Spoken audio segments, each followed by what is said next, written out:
Things in my type B classroom that just make sense. A desk filled with random stuff. Random things in a bowl that have no home. Random bowls just placed in random places because you never know you need a bowl.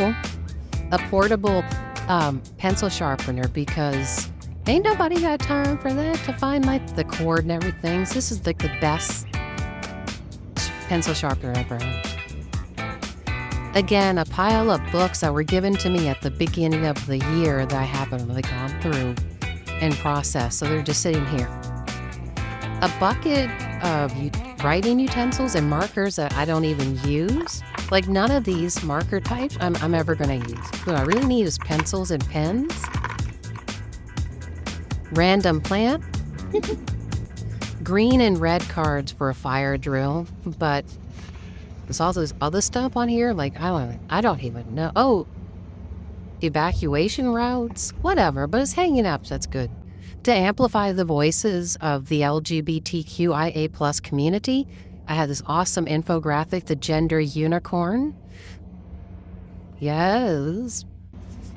A random ornament from the Thai Spring Festival, Songkran. Safe space. Random bottles of water. Actually, this is not from me. This is from my students. I'm actually a lot neater than this. A bucket that was intentionally meant for expo markers. Now it seems like it has other things in it. And look how nasty it looks.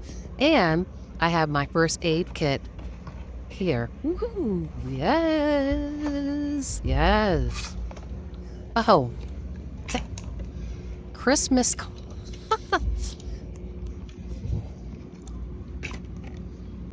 Christmas cards that were given to me before Christmas break, but I just left them here.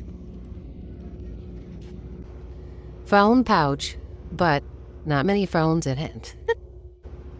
A folder with lesson plans on the top, but I haven't touched that since the beginning of the school year.